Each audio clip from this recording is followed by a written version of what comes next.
अस्सलामुअलैकुम वरहमतुल्लाहि वबरकातुहू। वालेकुम अस्सलाम वरहमतुल्लाहि वबरकातुहू। अल्हम्दुलिल्लाहि रब्बिल आलमीन वल आक़िबतु लिल मुत्तक़ीन वस्सलातु वस्सलामु अला सय्यदिल अंबिया वल मुरसलीन अम्मा बाद फ़ौज़ बिल्लाहि मिनश शैतानिर रजीम बिस्मिल्लाहिर रहमानिर रहीम वमा अरसलनाका इल्ला रहमतल लिल आलमीन सदक़ल्लाहु मौलाना अल-अलीयुल अज़ीम। बादे तौहीद के मतवालों, शमे रिसालत के परवानों, खातून जन्नत हज़रत फ़ातिमा ज़हरा रज़ियल्लाहु ताला अन्हा की चाहने वालियों, आइए सबसे पहले हम और आप निहायत ही अदब और एहतराम के साथ अपने और सारी कायनात के मरकज़े अक़ीदत जनाब मुहम्मदुर रसूलुल्लाह सल्लल्लाहु ताला अलैहि वसल्लम की बारगाहे बेकस पनाह में जिस तरह से मैं पढ़ा हूँ, मेरे साथ मिलकर मर्द हजरात बावाज़ बुलंद, हमारी माएँ, बहनें और बच्चियाँ धीमी आवाज़ में दुरूद शरीफ का नजराना मेरे साथ मिलकर पेश करें। पढ़े अस्सलातु वस्सलामु अलैका या रसूल अल्लाह। और बुलंद आवाज़ से थोड़ा सा कोशिश करें आप। अस्सलातु वस्सलामु अलैका या हबीब अल्लाह। अस्सलातु वस्सलामु अलैका या नबी अल्लाह व अला आलिका व अस्हाबिका या नूर अल्लाह सल्लल्लाहु ताला अलैका वसल्लम। रब्बे काबा की बारगाह में दुआ है, मौला अपने हबीब साहिब लौलाक सल्लल्लाहु ताला अलैहि वसल्लम के सदक़े तुफ़ैल हम तमाम हाज़रीन और सामीन को तू दमे वापसी तक हक कहने, हक सुनने और अपने हक वाले बंदों के दामन से वाबस्ता रहने की तौफीक नसीब फरमा। साथ ही बारगाहे रब्बुल इज़्ज़त में दुआ है कि मेरे करीम इस साल जितने तेरे बंदों और बंदियों ने तेरे महबूब सल्लल्लाहु अलैहि वसल्लम की मिलाद पाक मनाया है, उन्हें दुनिया और आखिरत दोनों जहां में इसका बेहतर अज्र अता फरमा। और आज जिनके उससे पाक के मौके पर तेरे ये बंदे बंदियां अपनी नींद को कुर्बान करके यहाँ जमा हुए हैं, अल्लाह क़यामत में हम सबको अपने उसी महबूब बंदे के साथ जगह नसीब फरमा और उनके सदक़े में मेरे करीम हम गुनहगारों सियाकारों की बख्शिश और मग़फ़िरत फरमा।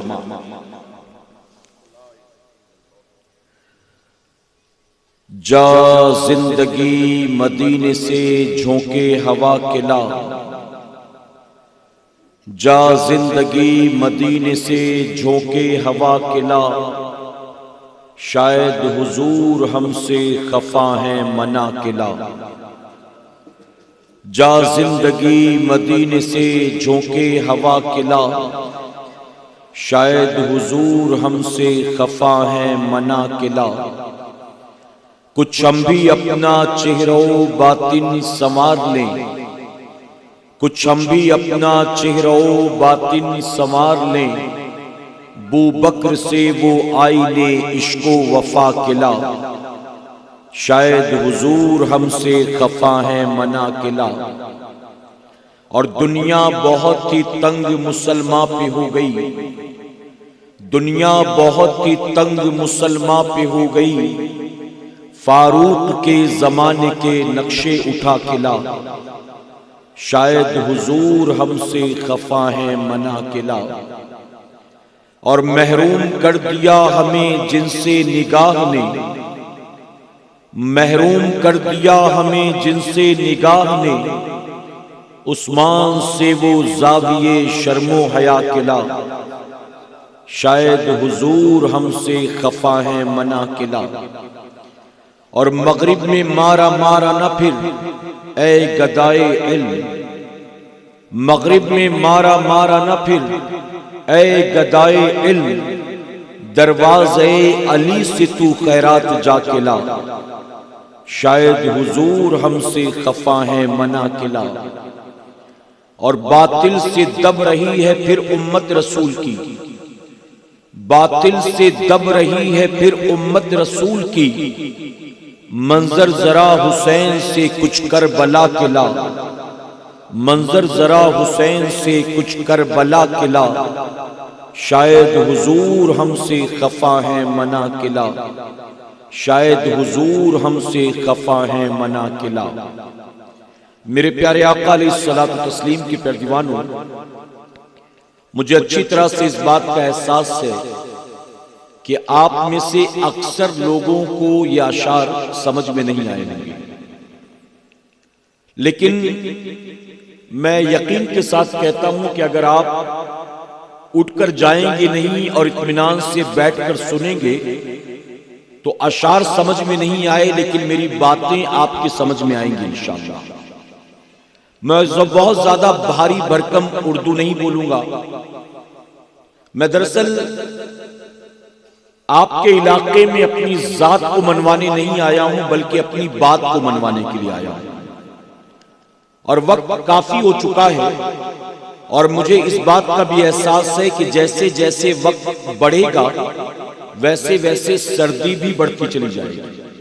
लेकिन आप इस यकीन के साथ आखिर तक बैठे रहें कि आज हमारा और आपका ये सर्दी बर्दाश्त करना भी दुनिया के किसी नफे के लिए नहीं है, रिश्तेदारी के लिए नहीं है, शादी ब्याह के लिए नहीं है, कारोबारी एतबार से नहीं है, बल्कि आज अगर इस सर्दी को बर्दाश्त भी कर रही हैं तो ये भी सिर्फ अल्लाह और उसके रसूल सल्लल्लाहु अलैहि वसल्लम की रजा के लिए। और मैं मिंबरे रसूल पर मौजूद हूं, जिम्मेदारी के साथ कहूंगा, अगर आपने आज की इस सर्दी को बर्दाश्त कर लिया, अल्लाह आपको कब्र की गर्मी से बचा लेगा, अल्लाह आपको मैशर की गर्मी से बचा लेगा। लेकिन शर्त यह है कि आप बैठें, सुने और समझने की कोशिश करें। शुरू ही में उठकर भागे नहीं कि इंशाअल्लाह। मेरे प्यारे आका के परदीवानों, अमेरिका का एक राइटर है जिसका नाम है Michael H heart. Michael H heart ने अमेरिका के बहुत सारे राइटर्स को जमा किया, लेखकों को जमा किया, जिसमें बहुत से हिस्टोरियन भी थे, यानी इतिहासकार भी थे, तारीख निगार भी थे। उन सबको जमा करने के बाद उसने कहा कि हमें एक टॉपिक पर काम करना है। और वो टॉपिक क्या है? दुनिया में लाखों करोड़ों इंसान हैं, उन लाखों करोड़ों इंसानों में से हमें 100 लोगों के नाम को जमा करना है और हमें बताना है कि ये 100 लोग दुनिया के तमाम इंसानों में सबसे ज्यादा महान लोग हैं, ये ग्रेटेस्ट लोग हैं, ये इन्फ्लुएंसर्स हैं, यानी ये वो लोग हैं कि जिनकी जिंदगी लोगों को मुतासिर करती है, ये लोगों के लिए आइडियल है। अब जानते हैं उन लोगों ने 28 साल तक इस पर मेहनत की, 28 साल रिसर्च किया। उन तमाम राइटर्स ने मिलकर एक 32 कैटेगरी तैयार की, यानी एक इंसान महान कैसे बनेगा, उसके अंदर क्या खूबी होनी चाहिए। तो 32 कैटेगरीज उन्होंने तैयार की कि वो आदमी अच्छे इखलाक वाला होना चाहिए, उस आदमी की जबान अच्छी होनी चाहिए, उस आदमी का किरदार अच्छा होना चाहिए, उस आदमी का रवैया अच्छा होना चाहिए, वो आदमी कभी झूठ नहीं बोलना चाहिए, वो आदमी कभी वादा खिलाफी नहीं करना चाहिए। इस तरह से 32 कैटेगरीज तैयार की, 28 साल तक मेहनत की। उन दुनिया के करोड़ों लोगों में से हजारों लोगों के नामों को जमा किया, एक एक करके 32 कैटेगरी में रखा, धीरे धीरे लोगों को बाहर किया। इसमें ये खूबी तो है, लेकिन ये खराबी है, ये खूबी तो है, ये खराबी है। इस तरह से 28 साल तक मेहनत करने के बाद 100 महान लोगों के नाम की लिस्ट तैयार की, और वो सब तैयार करने वाले अमेरिका के ईसाई लेखक थे। लेकिन कुर्बान नबी की अजमत पर जब 100 लोगों के नाम की लिस्ट 28 साल की मेहनत के बाद तैयार की गई, तो उस लिस्ट में सबसे ऊपर मेरे नबी का नाम था। रसूल अल्लाह और उस राइटर माइकल एच हार्ट ने इस फैसले के बाद कहा, मैं जानता हूं कि हर कोई मुझसे इत्तेफाक नहीं करेगा, मेरे इस फैसले को हर कोई कबूल नहीं करेगा, मैं जानता हूं। उसने कहा, जिस किसी को मेरे इस फैसले पर, मेरे इस सिलेक्शन पर एतराज हो, मैं उसको दावत देता हूं कि तुम मेरी बात को न मानो। एक मर्तबा तुम पैगंबर इस्लाम की सीरत को पढ़ लो, उनकी तालीमात को पढ़ लो, उनकी जिंदगी को पढ़ लो। तुम्हें भी मानना पड़ेगा कि वो एक धर्म के लीडर नहीं थे, वो सिर्फ एक रिलीजन वालों के लिए नहीं थे, बल्कि वो तमाम दुनिया के इंसानों के लिए रहनुमा बनकर आए। ये कौन कह रहा है? ये वो कह रहा है जो मुसलमान नहीं है, ईसाई। मेरे प्यारे आका के प्यारे दीवानों, आप जरा सोचें, ईसाई पढ़ा लिखा स्कॉलर नबी की जिंदगी को पढ़ता है, नबी की सीरत को पढ़ता है, तो नबी की तालीमात से, उनकी सीरत से मुतासिर हुए बगैर नहीं रह पाता है। लेकिन आज हमारा और आपका हाल क्या है? हम उसी नबी का कलमा पढ़ने वाले लोग हैं, लेकिन हम और आप न नबी की सीरत पर चलने वाले हैं, न नबी की तालीमात को अपनाने वाले हैं। बल्कि मेरे प्यारे आका के पैदवानों, किसी स्कॉलर ने बहुत बड़ी बात कही थी कि दुनिया में सबसे अच्छा मजहब इस्लाम है और सबसे बुरे लोग मुसलमान। आप सोचें, मैं कई मुसलमानों को जानता हूं, गैरों की बात नहीं कर रहा हूं, कई मुसलमानों को जानता हूं, बॉम्बे जैसे शहर में रहते हैं। मुसलमान खुद ये कहता है, यार एक बार गैर के साथ काम धंधा कर लेना चलेगा, लेकिन मुसलमान के साथ मत करना।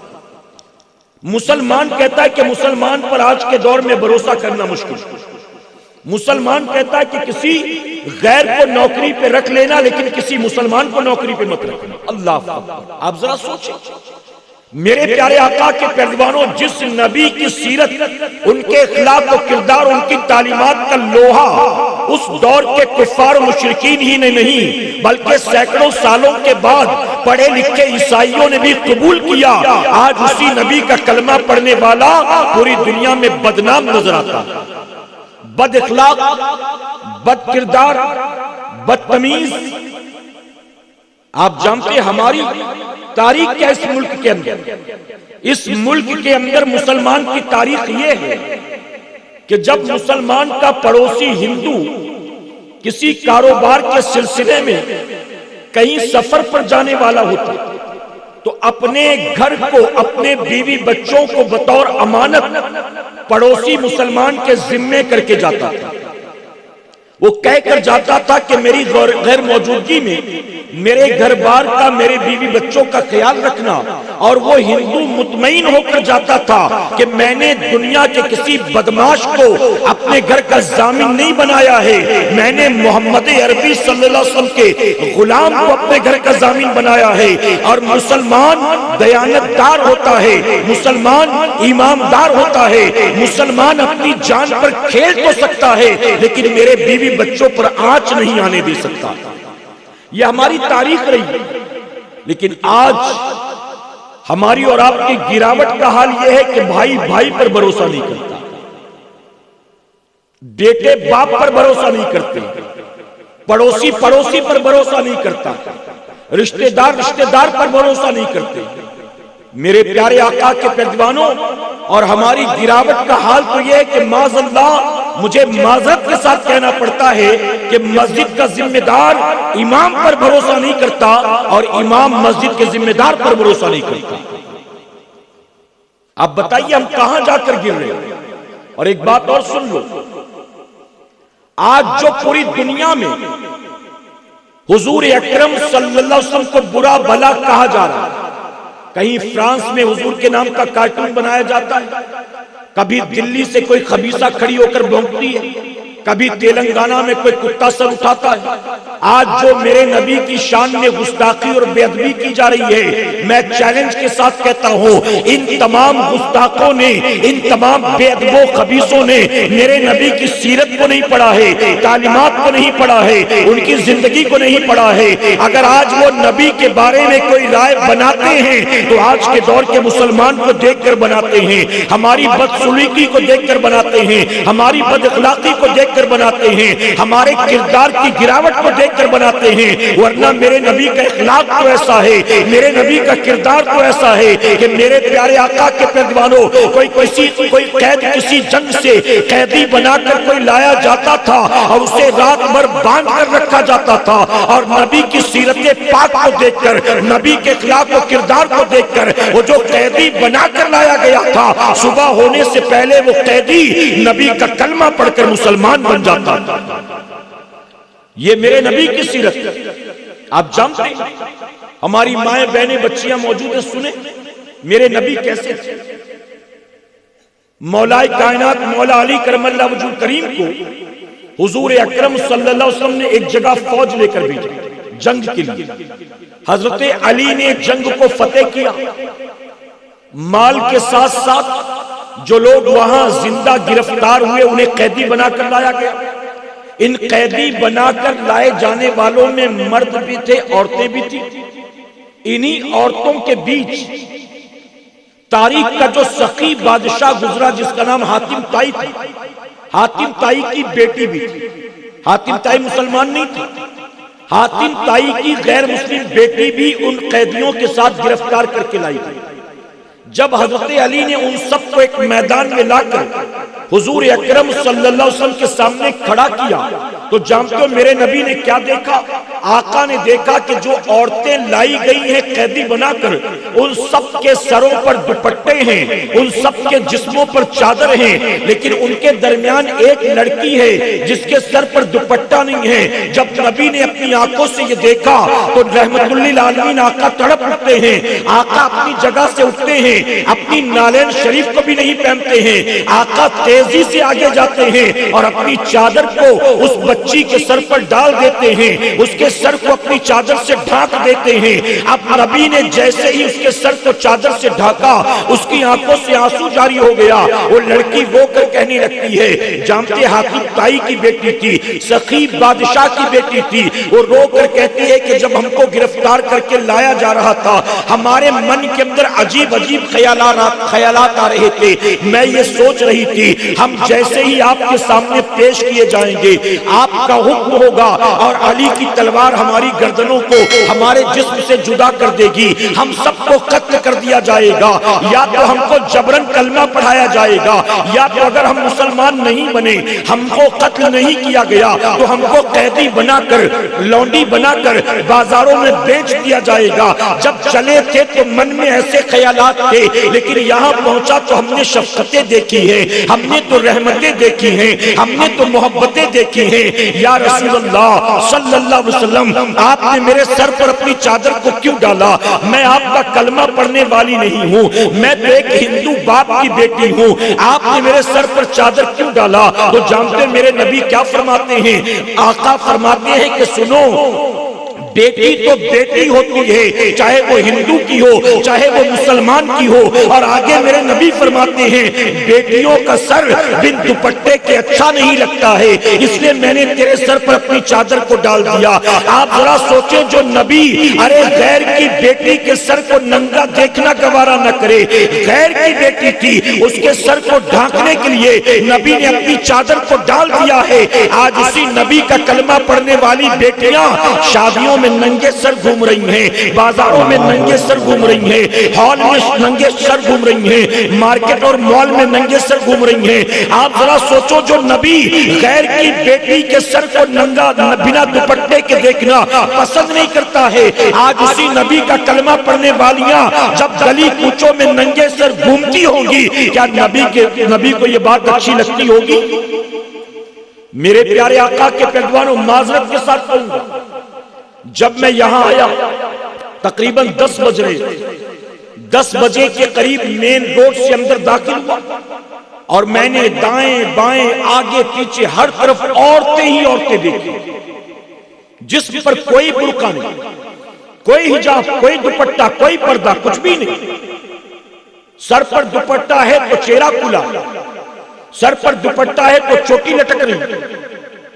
अल्लाह के वली के उर्स में आए गुब्बारे खरीद रहे, मिठाइयां खरीद रहे, हलवा पराठा खरीद रहे, बच्चों के खिलौना खरीद रहे, कोई चाय पी रहा है, कोई पानी पूरी खा रहा है, पता नहीं क्या।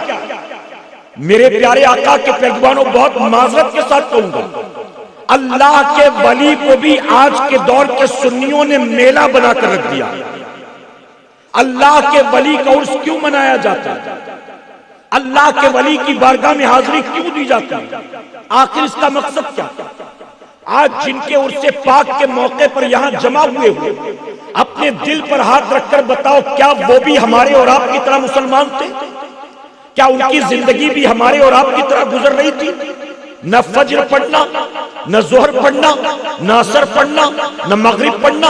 क्या बताओ हमारी तरह वो रस्म रिवाज वाले सुन्नी थे कि जब जुमा का दिन आया तो मस्जिद में जाकर 2 रकात पढ़ ली, और जुमेरात का दिन आया तो मजार पर जाकर हाजिरी दे दी, ईद का दिन आया तो चले ईदगाह की तरफ, किसी का इंतकाल हुआ तो चल पड़े कब्रिस्तान की तरफ, शबे मेराज और शबे बारात आ गई तो चल पड़े अल्लाह के घर की तरफ। क्या बताओ हमारे और आपकी तरह वो भी चंद दिनों चंद रातों के मुसलमान थे। अल्लाह के सजदे के लिए वो बड़ी रातों का इंतजार करते थे। अल्लाह का सजदा करने के लिए क्या वो हफ्ते में एक दिन जुमा का इंतजार करते थे? ऐ सरकारे मदीना के पैगवानों, अल्लाह के वली जो आराम कर रहे हैं हिंदुस्तान की सरजमीन पर, चाहे वो आपके गांव का कोई वली हो, आपके शहर का कोई वली हो, आपके स्टेट का कोई वली हो, आपके मुल्क का कोई वली हो, अरे गरीब नवाज से लेकर गौसे पाक तक, मखदूम की चौचा तक, बरेली के ताजदार तक, आप जितने औलिया इकराम की जिंदगी उठाकर देखोगे, पता चलेगा इनमें से कोई अल्लाह का वली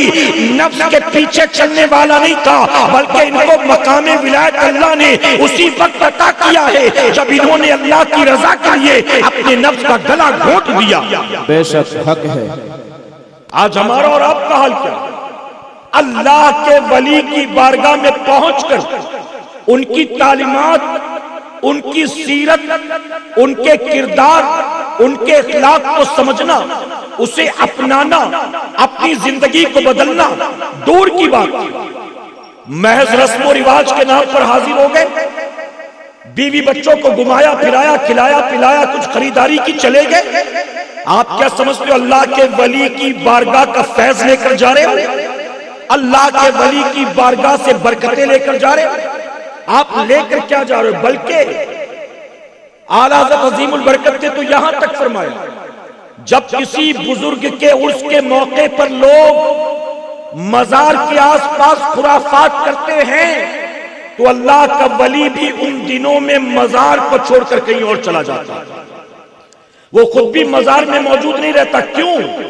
अरे वली का उर्स पाक, वो जो साल भर अपनी कब्र में थे, उर्स के दिन हमने और आपने ऐसा मेला लगाया, ऐसा हंगामा किया, ऐसा खुराफात किया, औरतों को लाकर बिन दुपट्टे, बिन हिजाब और बिन पर्दे के मजार के आसपास खड़ा कर दिया। इससे तंग आकर अल्लाह का वली खुद कब्र को छोड़कर कब्र से बाहर निकल जाता है।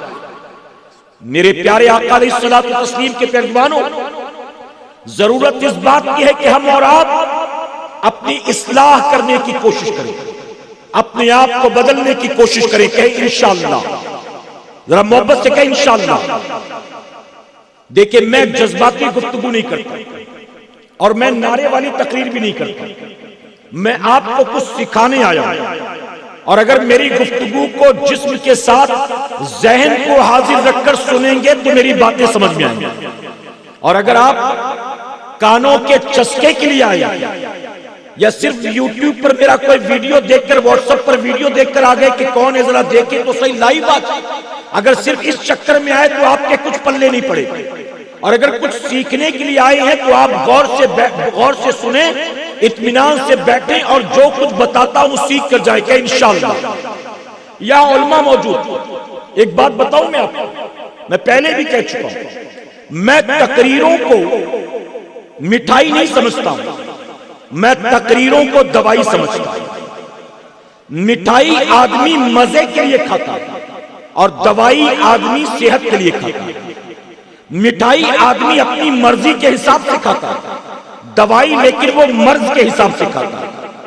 आप जब दवा लेने जाते हैं तो क्या बताओ, डॉक्टर आपसे पूछता है कि आपको कैसा जायका पसंद है, उस हिसाब से दवा दे दूं। मीठे के शौकीन है तो दवाइयां भी मीठी लिख दूं, नमकीन खाने के शौकीन है तो दवाइयां भी नमकीन। नहीं, डॉक्टर आपकी जबान का जायका नहीं देखता, आपकी बीमारी देखकर उसी एतबार से इलाज करता है। मैं जब कहीं तकरीर के लिए जाता हूं, अपने सामने बैठे लोगों को मुख्तलिफ मर्जों का मरीज समझता हूं और उसी एतबार से मैं उनका इलाज करने की कोशिश करता हूं।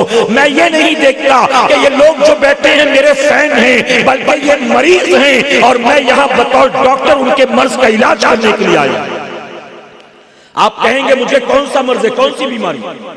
मैं कहता हूं सुनिए, झूठ बोलना यह बीमारी नहीं है, अपने बूढ़े माँ बाप के साथ बदसलूकी करना यह बीमारी नहीं है, वादा खिलाफी करना यह बीमारी नहीं है, कम नापना कम तोलना यह बीमारी नहीं है, रात भर मोबाइल पर पबजी खेलना यह बीमारी नहीं है, टिकटॉक पे लगे रहना यह बीमारी नहीं है, यूट्यूब पर गंदे गंदे वीडियो ढूंढना और अपने दोस्तों के साथ उसकी लिंक शेयर करना यह बीमारी नहीं है। अरे मैं कहता हूं आईपीएल के मैच के चक्कर में एक एक करके 5 वक्त नमाजों को कज़ा करना, क्या यह बीमारी नहीं है? सुबह फजर के वक्त इत्मीनान से पैर पसारे बिस्तर पर यजीद पलीद की तरह पड़े रहना और फजर की नमाज को कज़ा कर देना, क्या यह बीमारी नहीं है? अपने बड़ों की इज्जत न करना, छोटों पर शफकत न करना, क्या यह बीमारी नहीं है?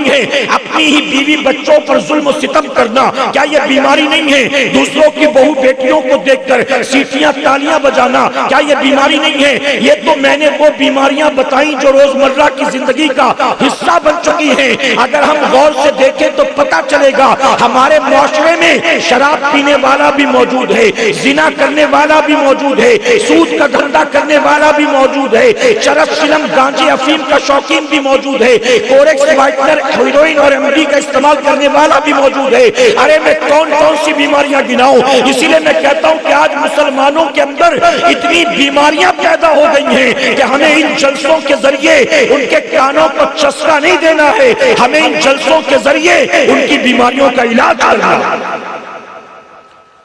मैं किसी इलाके में जाता हूं, मुझसे कहा जाता है हजरत हमारा 25वां सालाना जलसा है, फला भी आ चुके, फला भी आ चुके, फला भी, बड़े बड़े नाम गिनाए जाते हैं, उनके नाम जो 1 घंटे की तकरीर का 1 लाख रुपया लेते हैं, उनके नाम जो लग्जरी कार के अलावा ट्रेवल नहीं करते, उनके नाम जिनकी डिमांड होती है कि तारीख तो दूंगा लेकिन रुकने का इंतजाम 5 स्टार होटल में करना पड़ेगा। आप जरा सोचें, जो ट्रेवल भी करते हैं तो ट्रेन से नहीं बल्कि बिजनेस क्लास में ट्रेवल करते हैं, वो लोग भी आ चुके, बड़े बड़े नाम गिनाते। 25वां सालाना जलसा है, साथियों ने कहा कि इस साल आपको बुलाया जाए, नौजवानों की बड़ी डिमांड थी इसलिए मैंने आपको बुलाया है। मेरे प्यारे आका के परवानों, आप जरा सोचे कि 25वां सालाना जलसा, एक जलसे में अगर 2 लाख रुपए भी खर्च हुए होंगे तो अब तक कौम के 50 लाख रुपए खर्च हो चुके। लेकिन मुझे गैरत आती है कहते हुए 25 साल से गांव में जलसा हो रहा है, लेकिन जलसे में जो मजमा आकर बैठा होता है उनके सर पर टोपियां नहीं होती हैं, तो मुझे कहना पड़ता है 25 साल जलसा करके जब तुम टोपियां पहनने की तमीज ना दे सके तो इनको तुमने सजदों का शौर क्या खाक दिया? अल्लाहु अकबर, अल्लाहु अकबर। तुमने किया क्या है सिवाय भीड़ जमा करने के? तुमने किया है क्या है सिवाय कौम का पैसा बर्बाद करने के? तुमने किया क्या? मैं कमेटी वालों से कहता हूं हर साल जलसा करते हो, और जलसा सिर्फ इसलिए किया जाता है ताकि हमारी कमेटी का नाम हो, गांव का नाम हो, हमारा जलसा आसपास के 25 गांव में मशहूर हो, फला को बुला रहे हैं, फला को बुला रहे हैं, फला को। याद रखना मेरे प्यारे आका के पेरदवानों, अगर जलसा करके आपने लाखों जमा किया और लाखों जमा करके आपने जलसे के नाम पर खर्च किया और रात भर के जलसे में कौम को कुछ भी न मिला, तो कल कयामत में सिर्फ मुकर्रिर को नहीं पकड़ा जाएगा, उस कमेटी को भी पकड़ा जाएगा जिसने कौम का पैसा सालों तक बर्बाद किया। 25 साल से जलसा हो रहा, एक औरत नकाब में नजर नहीं आती। 25 साल से जलसा हो रहा, लड़के बिना टोपी के बैठे हुए। 25 साल से जलसा हो रहा, लड़के खड़े खड़े पानी पी रहे हैं, चाय पी रहे हैं, खाना खा रहे हैं। क्या दिया तुमने कौम को? आप जानते हैं